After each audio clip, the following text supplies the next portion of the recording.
राधे राधे प्रभु जी। जी। जी मैं गगन कबीर अमृतसर से। सर मैं मार्च में अपने घर से भाग गया था मुंबई में। तो मुंबई घूमते घूमते मैंने सिद्धिविनायक टेम्पल देखा। तो उस एक मूर्ति में मैंने कई सारे देवी देवताओं को देखा। सही है। तो उस सर उसके बाद मेरे साथ जो अनुभव हुआ प्रभु, मैंने बोरीवली में अपना फ़ोन किसी बाथरूम में चार्ज लगा दिया। मैं नहा के वहाँ से निकला, पहुंचा मैं दादर, लेकिन मैं इतनी नींद में था मुझे स्टेशन याद नहीं रहा कि मैं किस स्टेशन पे था।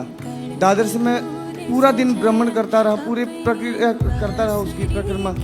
तो मुझे एक बांसुरी सुनाई दी बहुत भयंकर, जैसे कोई आपके साथ चालाकी कर रहा है कोई। मैंने उनके पास गया, मैं उनसे माफ़ी मांगी, मुझसे कोई गलती हुई तो मुझे माफ़ कीजिए। उसके बाद 12 नंबर प्लेटफॉर्म पे जैसे सारा दिन बंदा चलता है थक जाता है, मैं गिर गया। तीन साधु थे जो बैठे थे मेरी राइट साइड पे। मैं उनके पास गया, उठ के मैंने तीनों को माथा टेका। मैंने उनको कहा जी आज सारा दिन मेरे साथ ये हो रहा है। तो उन्होंने कहा हम पाठ कर रहे हैं, तुम आ जाओ 5 मिनट बाद। मैं 5 मिनट बाद आया। उनमें से एक जो ब्राह्मण थे उनके चेहरे पे बहुत तेज था प्रभु, इतना तेज कि जैसे कोई भगवान ही हो। जब मैं आया मैंने सिर्फ उनकी आंखों की ओर देखा, मैंने कोई सवाल नहीं किया और मैं नीचे बैठ गया, आसन का जप किया। जब मैंने आंखें खोली 1 मिनट में तो वो कोई भी नहीं वहाँ पे था। मैं इस जगह पे बैठा था, आंखें खुली तो मैं इधर था। और उसके बाद मैं 3 दिन मुंबई में पागलों की तरह घूमा हूँ बिना टी शर्ट के। मेरे सपने में एक ब्राह्मण आया, उसने मुझसे पूछा वो कौन थे। मैंने कहा जी आप ही के जैसे थे। उन्होंने अरदास की अब ये राधा राधा करता राधा रानी के चरणों का हो जाए प्रभु। उसके बाद बाबा प्रेमानंद महाराज जी आए। इन्होंने पूछा जो संत थे और जो राधा रानी है वो दोनों एक हैं। तो आज से 8 दिन पहले प्रेमानंद महाराज जी पूछते हैं अगर कोई माता पिता अपने बच्चे की बात नहीं सुनती तो उसे क्या करना चाहिए। मैंने उन्हें कहा जी त्याग करना चाहिए, त्याग करना चाहिए। तो वो उसी दिन मैं घर से निकला, मैं आ गया इधर बिना एक भी पैसे के। मैं वृंदावन यहाँ से जहाँ माता रानी का है स्थान वहाँ, और फिर यहाँ, और आज मैं आपके सामने। सही है, खुश रही। भगवान की कृपा कहीं भी किसी भी समय किसी पर भी हो सकती है प्रभु। पर मैं वापस नहीं जाना चाहता, मैं यहाँ पे सेवा करना चाहता हूँ। आपके माता पिता हैं? जी हाँ जी हाँ। आपके भाई कितने हैं? हम दो भाई हैं, एक बहन है। तो आपके भाई बहन का विवाह हो गया? जी हाँ।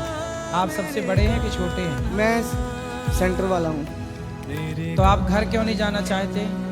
जी मेरा मन बस अब चाहता कि मैं भक्ति करूं, सेवा करूं। तो क्या घर में रह के भक्ति और सेवा नहीं हो सकती? हो सकती है सर, पर उस तरह मुझे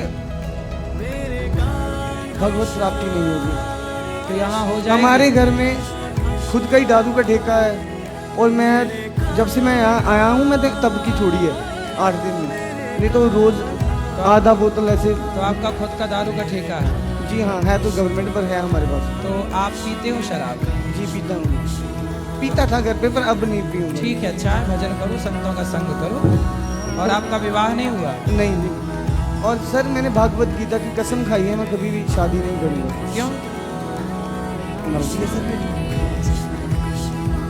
वही तो पूछ रहे हैं, मर्जी है आपकी, क्यों?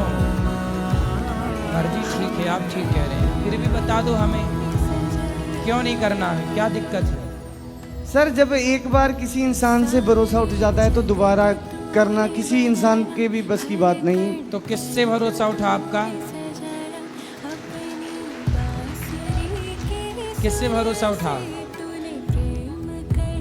थी कोई अपने थे कुछ, मतलब कोई लड़की आपको धोखा दे के चली गई? जी हाँ। उसी के गम में भटक रहे हो? सर 14-15 साल हो गए किसी से बात नहीं की। आप कितने साल के हो अभी? पता नहीं सर क्यों। अरे अभी आपकी आयु कितनी है, एज? मेरी होगी सर 29। 29 साल? जी। और आप 15 साल से प्यार कर रहे हो लड़की से? जी हाँ। तो जब आप 15 साल के थे, 14 साल के, तब से प्यार कर रहे हो? नहीं सर। है तो क्यों? आपकी आयु 29 है और आप बता रहे 15 साल से है, तो आप 15 साल पहले कितने साल के थे? सर 15 का नहीं, 15 का कैसे होगा? 18-14 भी हुआ। हाँ 14 के थे। हाँ।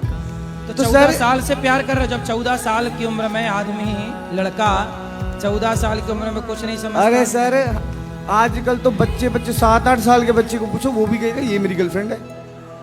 मैं तो इस वजह से संन्यास लेना चाहता हूँ कि मैं नहीं ये सब देखना चाहता। और बस। तो आप तो देख चुके। हाँ जी, देख चुका हूँ, पर मैं नहीं। सही है, सही है। तो आप जिस लड़की से प्रेम करते थे वो कहाँ चली गई? सर उसकी शादी हो गई।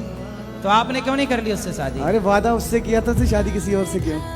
हाँ नहीं, तो आप वो उसने आपसे क्यों नहीं किया? उसने वादा नहीं किया था? सर उसके घर वाले नहीं माने। फिर आपके वो लिए? मुझसे 5 साल बड़ी थी। अच्छा, आपसे बड़ी थी जी। तो बड़ी थी तो इसलिए आपने विवाह नहीं किया? उसने नहीं किया? उसने नहीं किया कि बच्चा है अभी हैं? अरे सर, बड़ा तो हो ही जाऊंगा कभी। तब से आप गाना गा रहे होंगे, दिल मेरा तोड़ दिया उसने। सर मैंने सर जी, मैंने एक श्लोक लिखा है भगवान शिव को समर्पित के। नमन कृतज्ञ प्राणी ये वो शक्ति के स्वरूप को, हर कण में वो बसे अनेक नाम एक रूप को। वो शुरुआत है, वो अंत है, वो दिन है, वो रात, गुरबाणी में लिखी हुई वो हर एक बात। वह सर्व कला मंगला, कला के शीश देवता, वही विनाश काल, वही बस रहे हैं सब जगह। वे काल हैं, वे अकाल हैं, वे महाकाल हैं। उनसे प्रेम करके देखा उनकी मित्रता कमाल, उनसे प्रेम करके देखा उनकी मित्रता कमाल। सही है, सही है। आपको किसी लड़की से प्रेम हुआ और लड़की के बाद अब भगवान से प्रेम हो गया, अब आप जी। सही हो गए। पर ये बताइए कि लड़की ने आपको धोखा दिया कि नहीं? छोड़ो सर, किसी के बारे में बात करनी। तो वो मतलब आप अभी भी प्रेम करते हैं उससे? हाँ सर। करते हैं। और वो तो आपसे नहीं करती प्रेम? तो किसी के सर, उसके खुशी के लिए तो मैं कुछ भी करूँगा। नहीं नहीं, उसकी खुशी तो अच्छा, क्या है, ये वो अपने टाइटल पति के बनेगा साथ खुश है। जी। वो तो अपने पति के साथ खुश है अब। सर इंडिया में प्यार का यही उसूल है, प्यार किसी और का, गर्लफ्रेंड किसी और की, शादी किसी और की।